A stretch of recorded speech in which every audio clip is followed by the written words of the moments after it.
Dungeon Master Hotline. How can I help you? Hello.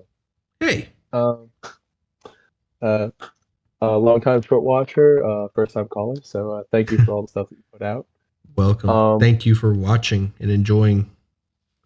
What do you got for yeah. me? So I have a campaign, right?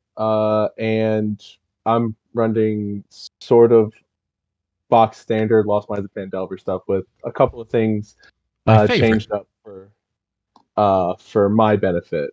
Okay. And I have three different players with three different skill levels. A brand new, never played before, someone who's played a couple of times, and then I'm running for someone who is a long time DM. So, excuse me. And when I was talking to everyone beforehand, I've gotten uh, and sort of building what what they wanted to see out of a campaign, right? Okay. Um, the responses that I got were low combat. I don't want combat to feel like a slog and like to take up 2.5 hours of the night, right? And I'm like, okay, bet, I got you. Um, it turns out that I didn't really have it because it turned into a lot of social interaction. And I'm fine with roleplay, but that basically translated into you have to do a lot of skill checks, and if you fail the skill check, it's like So I'm trying to have I'm trying to increase my arsenal of things that make skill checks more fun. um, Okay. I like where this is going. Um.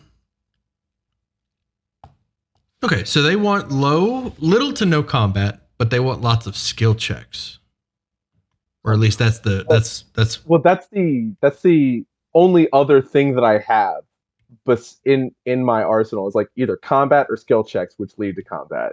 I've played a characters. lot of Interesting characters. Give them somebody to talk. Give them interesting people to talk to. That's the other one. Okay. So I thank you. All right. Sorry, uh, like all right. So yeah, interesting yeah, characters. Yeah, like I so do. if they want RP, there Mhm. are there's like some cool role play encounters that you can have, and sometimes you don't even have to put in a lot of effort. Um, Talking to a dragon is freaking cool. Talking to an awakened animal, an animated object, trying to figure out what the flying carpet in Aladdin is trying to communicate is awesome. Like you can have some role play encounter. Just having a unique role play encounter with some kind of fantastical creature is cool enough. A beholder, a mind flayer. Learning about the motives of another creature that is like not human and completely alien is really cool. So like dig in, like explore that first. Like Okay. that's probably what they're looking for. It's just like unique unique creatures to talk to. All right, sorry, I went on a rant. Go ahead. Yeah. No. No. You're right. Because they were so they encountered a pack of wolves. Dire wolf, two regular wolves, and they're like, we're gonna tame these things, and I was like.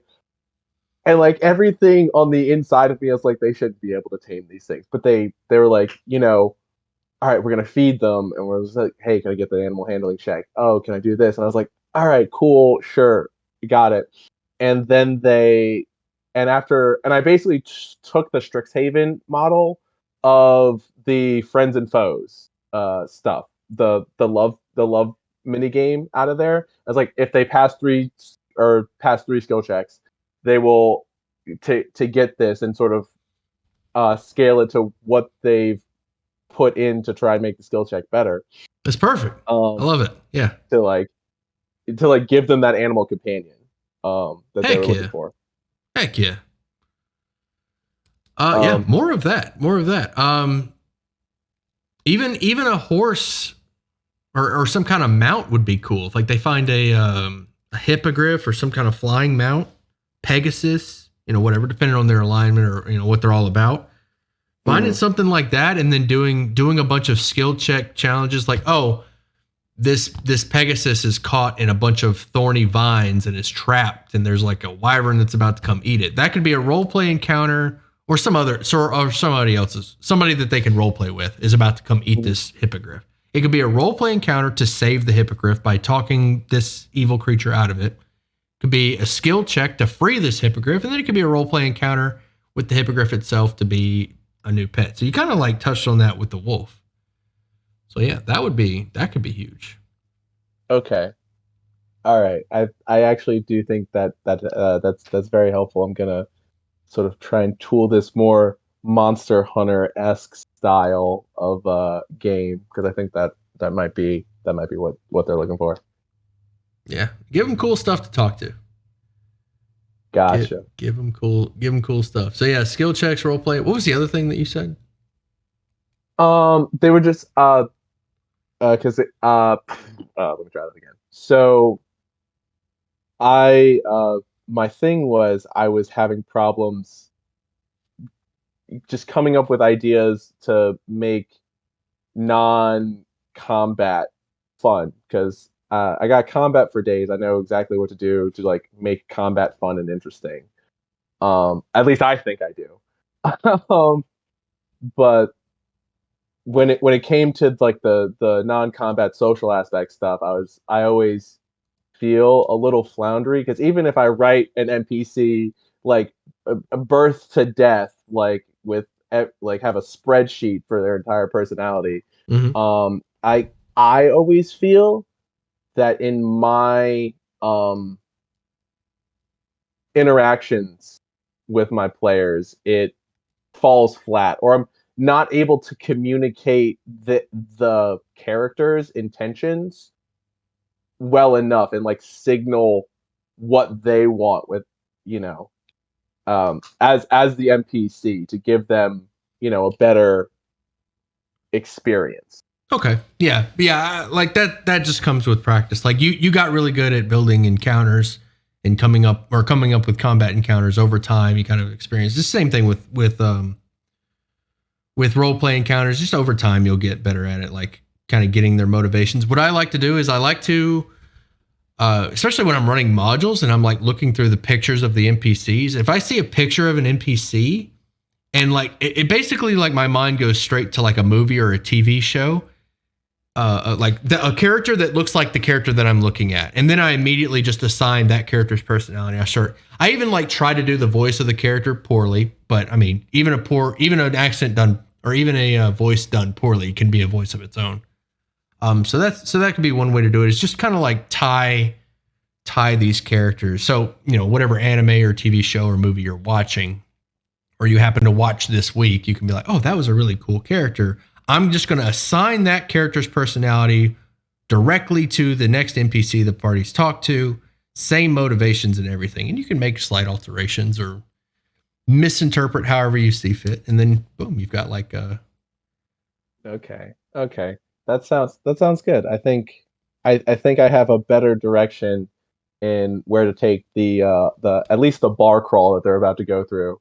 Um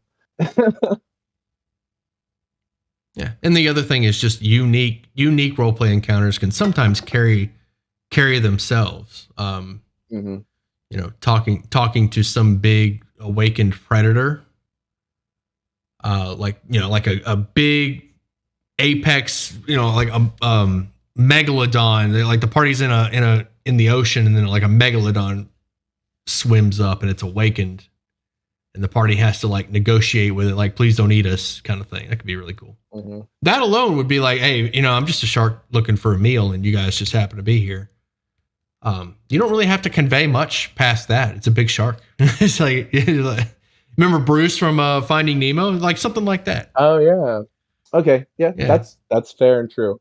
Not everything has to be a 4D chess. Experience. Yeah. Sometimes it could just be I'm hungry. You guys look tasty. well, actually, we actually taste horrible. Kind of thing, or whatever. Or actually, we can tell you where there's more food if you let us live, kind of thing. Any of those. Okay, so just all right, and then not even getting into skill checks, just sort of see how the conversation goes, basically. Sure, sure. Okay. Yeah. All right, you got anything else for me? No, that's it. Thank you so much. And for Azeroth. For the horde. Oh no. Later, bud.